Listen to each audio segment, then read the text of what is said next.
I stood on my Tel Aviv balcony, my heart pounding like a drum as the sky exploded in fire. It was June 13th, 2025, and Iran's ballistic missiles tore through the night, a furious response to Israel's strike on their nuclear sites. The air raid sirens screamed, turning my vibrant city into a battlefield. I'm not a soldier or a politician, just a photographer living in Tel Aviv, caught in a moment that could reshape the world. Why had this war erupted so suddenly? How could my home, so full of life, become a target?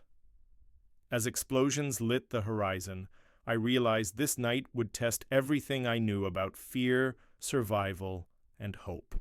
But first I had to make it to safety. That morning, Tel Aviv buzzed with its usual energy. I strolled through Rabin Square, the June sun warming my face, as cafes hummed with laughter and the Mediterranean sparkled nearby. But a shadow hung over the city. Israel's Operation Rising Lion had just struck Iran, targeting nuclear facilities in Natanz and Isfahan and killing top Revolutionary Guard commanders. Iran's supreme leader vowed a crushing retaliation, and ex-posts warned of incoming missiles. I dismissed them, editing photos in my apartment, thinking war was far away. Then at 7:52 p.m., the first siren shattered that illusion. My phone buzzed with an alert. Missile attack imminent. Seek shelter. How could my city, my sanctuary, become a war zone so fast? I grabbed my camera and keys, my legs moving before my mind caught up. The siren's wail drove me to my building's bomb shelter, a dim concrete box packed with strangers. My hands shook as I clutched my camera, its weight grounding me. Outside, the Iron Dome roared, intercepting missiles with flashes that pierced the shelter's tiny window. But some got through. A deep boom shook the walls, followed by another, closer one. Ex-posts showed smoke rising over Ramat Gan, where a missile killed 3 people. Was my neighborhood next? My neighbor, an older woman named Miriam, whispered, "This feels like the Yom Kippur War." Iran claimed hundreds of missiles were targeting Israel, though the IDF reported fewer than 100. The numbers didn't ease the dread. Why was this happening now? Another explosion rattled the shelter, and I gripped my camera tighter. Could we stay safe down here? Time crawled in the shelter. My phone battery was at 8%, but I kept scrolling. Iran's Operation True Promise. 3 aimed to cripple Israel's military bases and infrastructure, their state media declared. The IDF said U.S. forces were aiding intercepts, but the barrage continued. An X video showed a burning apartment block in Rishon LeZion, south of Tel Aviv, where 2 people died. I thought of my friend Eli, who lived there. Was he okay? I texted, but the network was jammed. A young father beside me clutched his sleeping daughter, his face pale. Why were civilians caught in this? Reports said Israel's strikes killed 78 in Iran, mostly civilians. The cycle of vengeance felt suffocating. Could the Iron Dome stop another wave? A louder boom shook the ground, and we braced ourselves. What was happening above us? By 9:30 p.m., a new wave hit. The shelter trembled, dust falling from the ceiling. My phone pinged with a Magen David Adam alert. 21 injured in the Dan region, 1 critical. I pictured my sister, a nurse at Ichilov Medical Center, in the chaos. Was she safe? Iran's supreme leader appeared on a crackling radio, vowing to destroy Israel for killing Revolutionary Guard commander Hossein Salami. Had Israel's strike been a mistake? Ex-posts claimed missiles hit near Tel Aviv's defense HQ, though the IDF denied it.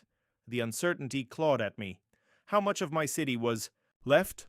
A firefighter's radio outside reported a blaze in a nearby high-rise. I imagined my apartment and my photos reduced to ash. Could we survive another hit?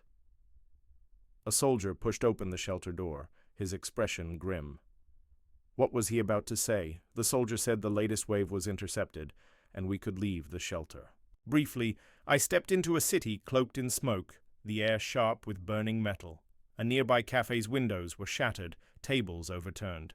A BBC reporter described a missile landing 100 meters from her, the blast like a thunderclap. Ex-posts claimed Iran targeted key infrastructure, but the IDF insisted most missiles were stopped. My phone pinged. Eli was safe, but his street was dark. How long could we live like this? Israel's strikes continued, hitting Iranian air bases in Hamadan and Tabriz. Was this war unstoppable? I passed a park. Its slide was twisted from a nearby blast. The human cost hit me like a wave. Could anything break this cycle? A new alert flashed on my phone, pulling me back to reality. Back in my apartment, I turned on the news, expecting more chaos. Then came a bombshell. Israel's strike hadn't just killed Hossein Salami.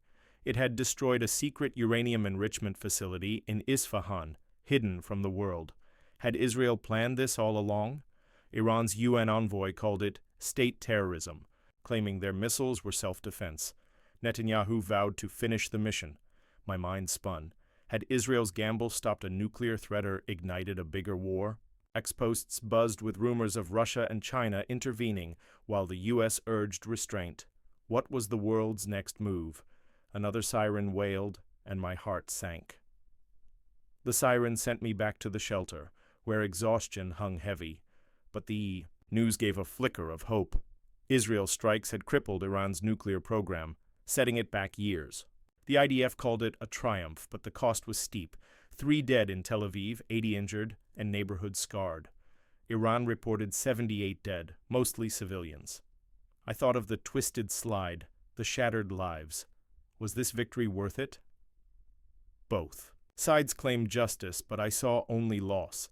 Why did it always come to this? The radio mentioned UN ceasefire talks, but tensions simmered. Could peace hold? A final update crackled through, and we leaned in. Dawn broke on June 14th, and the sirens fell silent. The home front command cleared us to leave. I walked through Tel Aviv, a city of scars, broken windows, charred buildings, and quiet streets. 3 dead, 80 injured, countless lives upended. Iran's barrage had shaken us, but Israel's strikes had wounded them too. I passed a cafe, its chairs toppled, and saw a child's toy in the rubble. This wasn't about strategy, it was about people. Both nations stood at a crossroads. Would they choose peace or plunge deeper into war? Ex-posts called for calm, but others warned of more strikes.